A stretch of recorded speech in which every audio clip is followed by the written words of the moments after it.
Bonjour tout le monde. Dans cette vidéo-ci, on va encore s'intéresser aux hypothèses de Gauss-Markov. Donc, les hypothèses de Gauss-Markov, c'est une série de propositions qui s'assurent que nos estimateurs sont non biaisés et ils sont effectivement les meilleurs estimateurs linéaires de nos relations économétriques.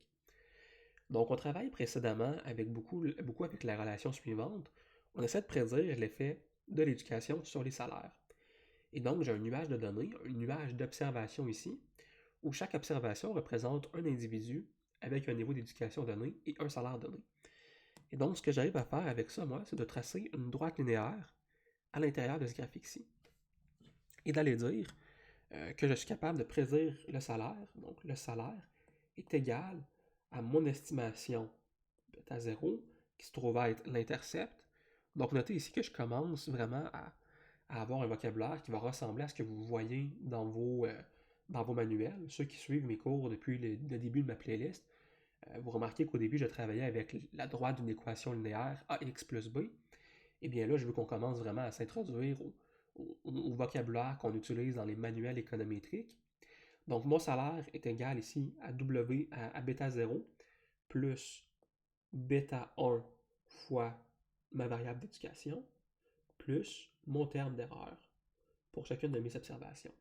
Donc ça, c'est ce qui me donne la vraie valeur de mes observations ici. Et donc bêta sont des estimations dans mon cas. Et donc on était arrivé à la relation suivante. On était capable de trouver des équations pour bêta 1 et bêta 0 qui permettaient effectivement d'avoir un estimateur qui était blue, c'est-à-dire qui était le meilleur estimateur non biaisé et le meilleur estimateur était celui dont la variance était la plus faible. Donc ça, c'est ce qu'on avait trouvé principalement.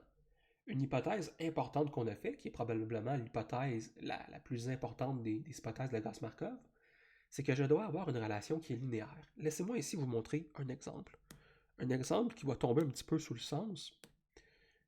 Donc, j'ai un deuxième graphique. On va encore s'intéresser à la relation du salaire, mais cette fois-ci, on va la regarder en fonction de l'âge de nos individus. Donc, en fonction de l'âge. Et ce qu'on va se rendre compte, c'est qu'en fonction de l'âge, au début, votre salaire va augmenter très rapidement, mais éventuellement, vous allez plafonner à votre emploi. Et ce qu'on remarque ici, c'est que notre relation n'est plus linéaire. Et donc, quand je vais essayer de tracer une droite d'estimation, la question ne va pas être du tout évidente.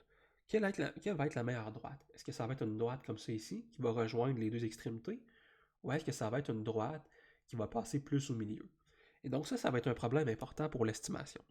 Donc ça va être un problème important qui va requérir qu'on linéarise nos données. Donc ici, l'estimation de ma relation W, pardon ici, je vais enlever ma ligne.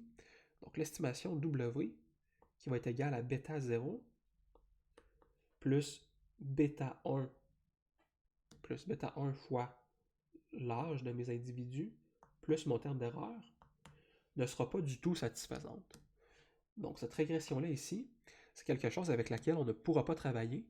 Il va falloir linéariser nos données de sorte qu'on va être capable d'avoir une relation linéaire entre l'âge et le salaire de nos individus. Donc ça, c'est une hypothèse qui est très importante. Si on ne respecte pas la linéarité de la fonction, eh bien c'est clair que la fonction linéaire qu'on va essayer d'estimer, si j'essaie d'estimer une fonction quadratique avec une fonction linéaire, c'est assez évident que mon estimation va être très mauvaise.